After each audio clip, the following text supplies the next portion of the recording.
Hi, everybody. I'm Bob Jeschonek. I'm the creator of the new Space 1975 Kickstarter campaign.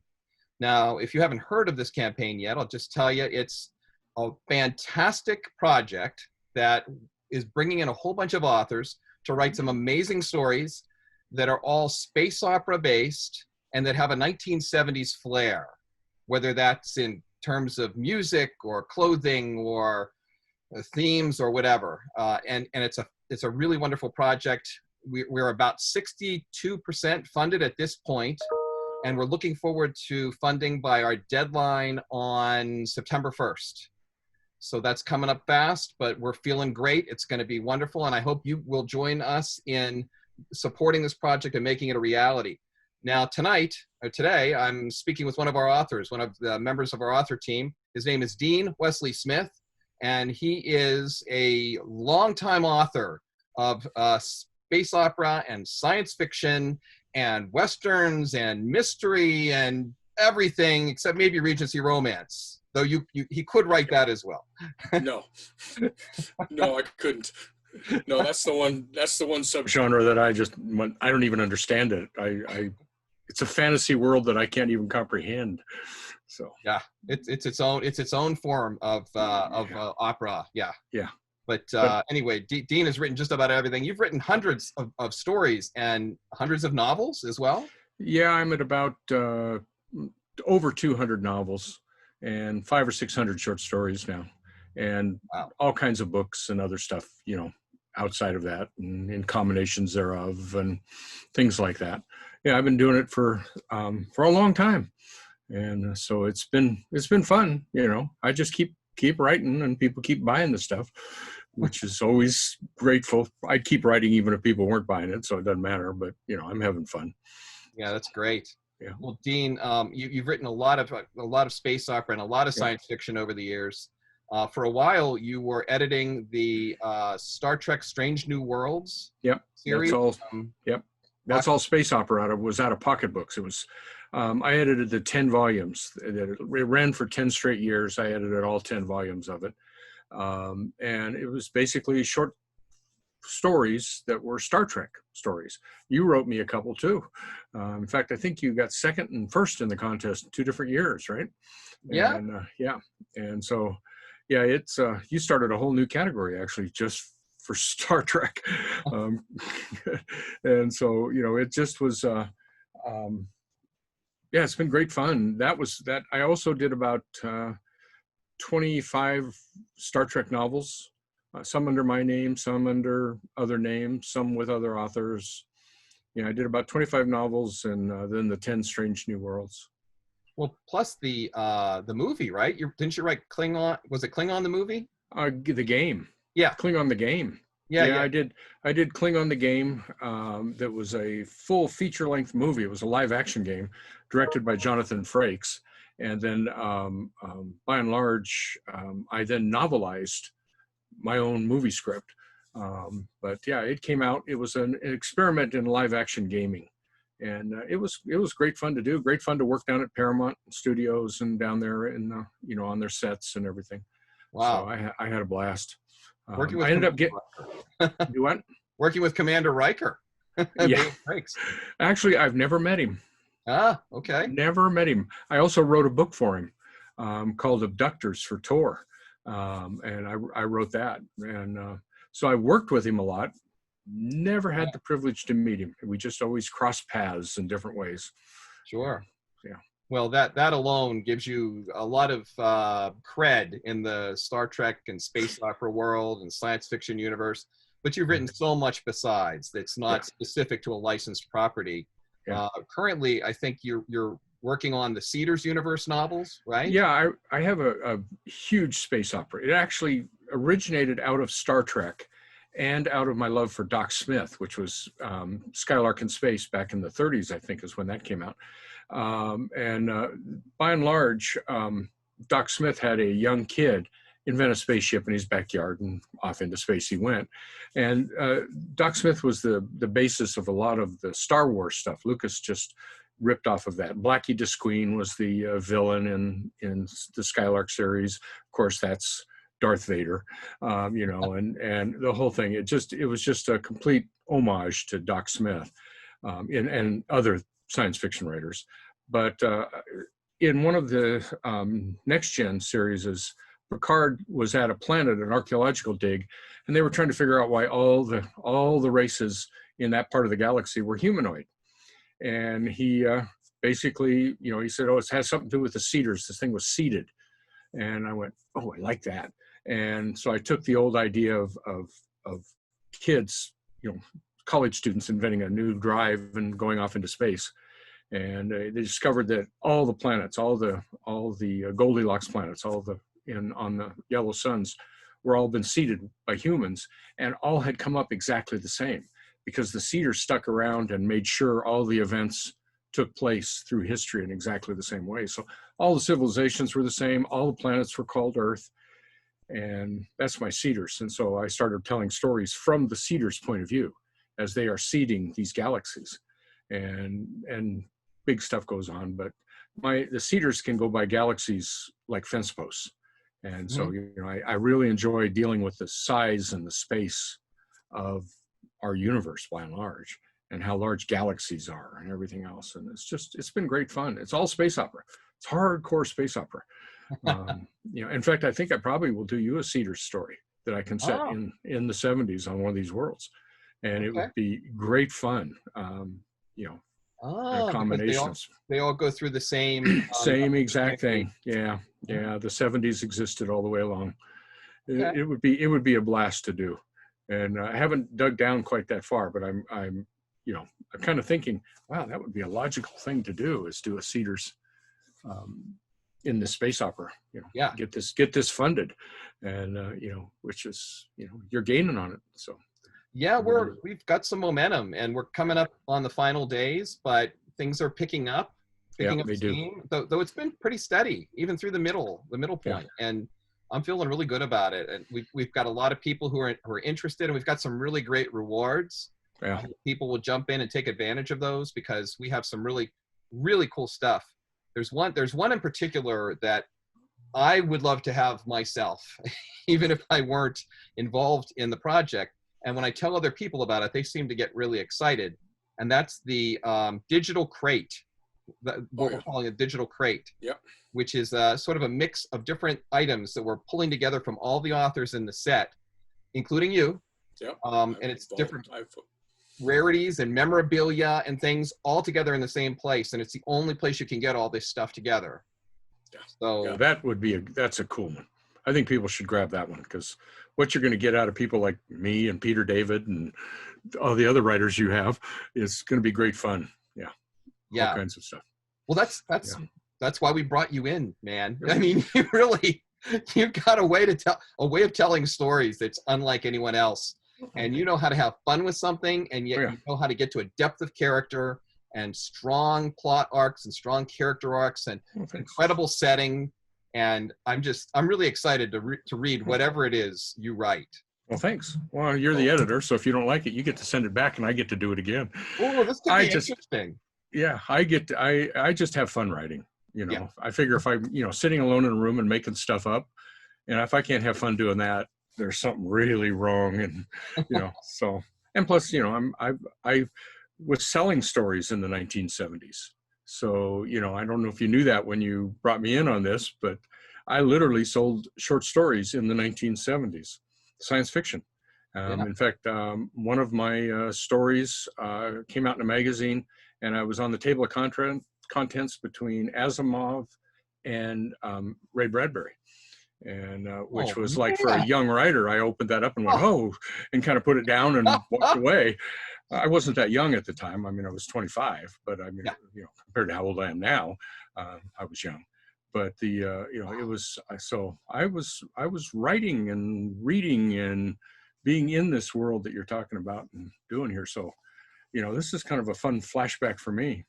You know, in fact, I was pitching yours on my blog, and I was pitching the Kickstarter, and I put a picture of me at the age of 24, you know, in 1974, you know, wearing the clothes, you know, with the white shoes and the white belt and the whole thing.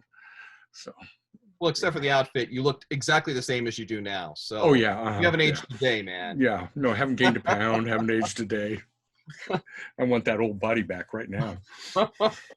Well, since you've had such direct experience with science fiction and space opera in the 70s, what is it that's unique about that kind of fiction in that particular era? Is there anything that comes to mind that's maybe unique or special?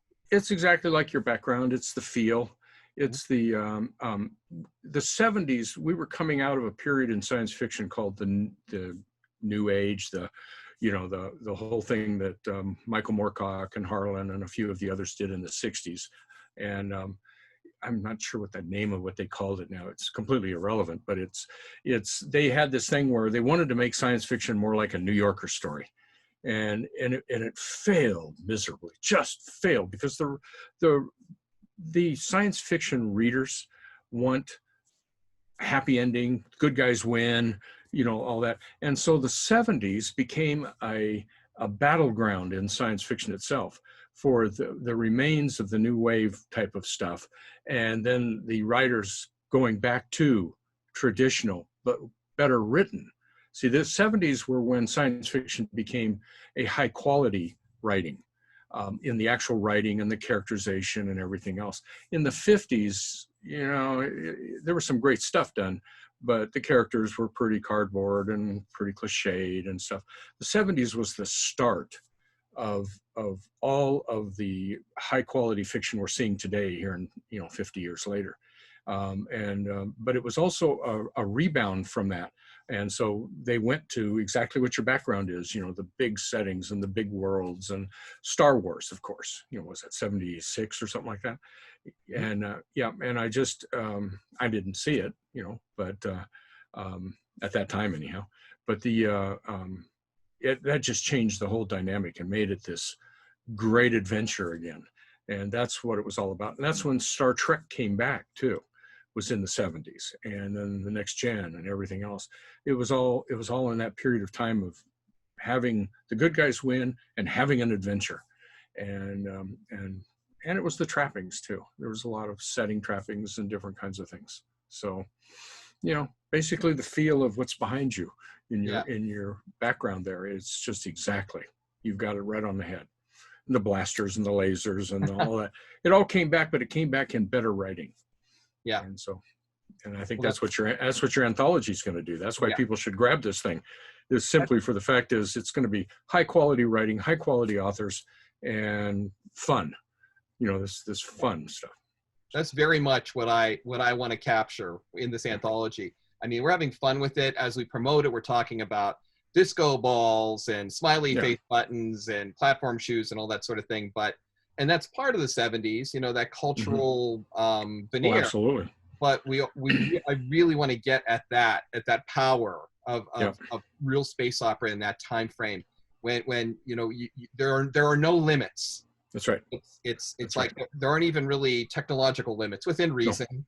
No, they were the writers that were really flourishing in that period of time were taking all kinds of risks and all kinds of stuff. I mean, Resnick was really plowing into some incredible, whacked out science fiction, and it was just great fun to watch.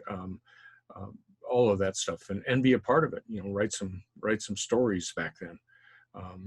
And my career really didn't start to take off till the early 80s, but I was in those years where I was, having a sale here and there through the 70s. And in fact, I sold my first short story in 74, which is right ahead of when this is set. Yeah. It's 1975. Yeah. Was that the vampire piece? Or did that come later? Was that not your first? The Slow Boat Man? Oh, no. Slow Boat Man was in the early 80s. Okay. Yeah, that was, and that's my only vampire story. I keep thinking, I did write a vampire story. I hate vampires, but Shadow of the Slow Boat Man, right? Yeah, in the shade of the Slow Boat Man. That sucker's made me a lot of money over the years. Mm-hmm.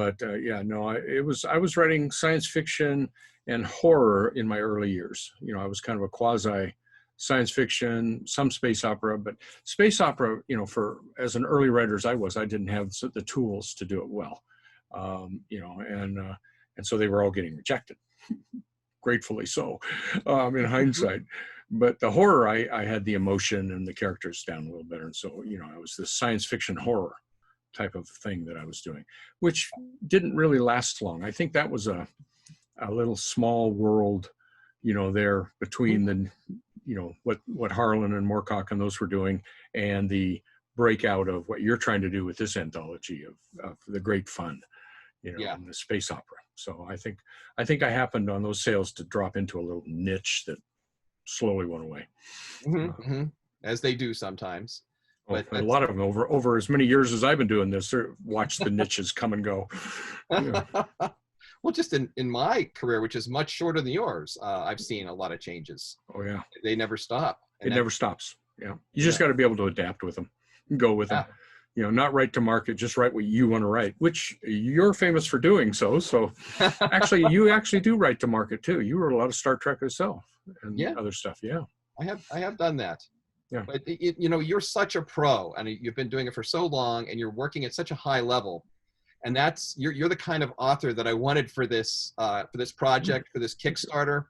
And it's not just you, but we also have Kat Rambo, who's a Nebula winning author. She's written a ton of science fiction. She's working on some space opera novels right now.